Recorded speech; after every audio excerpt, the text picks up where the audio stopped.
सूरज की चिलचिलाती धूप थी। गर्मी से सुलोचना परेशान होकर घर के बाहर हैंडपंप चलाती है। ठंडे पानी से हाथ मुंह धोकर एक गीले कपड़े को अपने सर पर रखकर कमरे में बैठ जाती है। बाप रे बाप, अप्रैल में इतनी गर्मी है तो मई जून में कितनी गर्मी होगी। मैं तो भट्टी की तरह तप रही हूँ अपने ही घर में। लेकिन मुझे खुशी है कि इतनी गर्मी आने से पहले ही मेरी दोनों बेटी की शादी कुछ दिन पहले हो गई और मेरी त्रिशा बेटी अपने अमीर ससुराल में एसी वाले कमरे में रह रही होगी।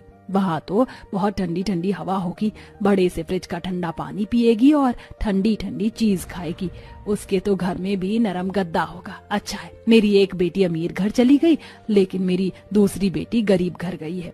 उसके घर में इतना कुछ नहीं है, वो भी मेरी तरह ही गर्मी में परेशान हो रही होगी। जैसे यहाँ पर कुछ नहीं है वैसे ही उसके घर में भी ज्यादा कुछ नहीं है। पर दहेज तो मैंने दोनों बेटी को ही नहीं दिया। भगवान बस मेरी दोनों बेटियों को खुश रखना। इतना कहकर सुलोचना अपनी गुल्लक को तोड़ने जाती है।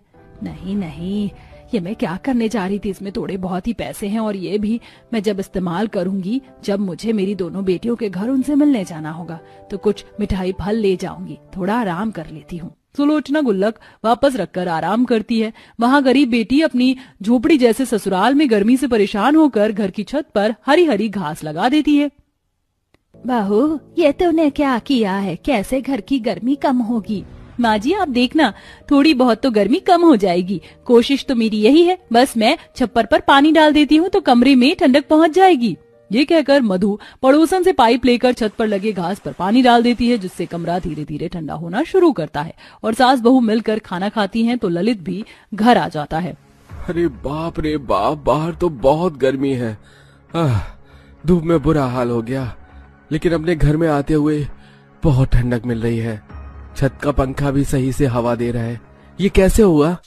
अरे ये सब मेरी बहू ने किया है। मेरी बहू बहुत समझदार है। मुझे तो खाना खाकर नींद आएगी, मैं सोऊंगी यहाँ पर। और मैं भी माँ जी, कल आप देखना मैं दीवार पर मिट्टी और गोबर का लेप लगा दूंगी, जिससे दीवार भी ठंडी हो जाएगी और हमें धूप की तपन भी नहीं लगेगी। देखा ललित बेटा तो सुन रहा है ना? अरे तुम दोनों की शादी को 1 महीना हो गया है बहू।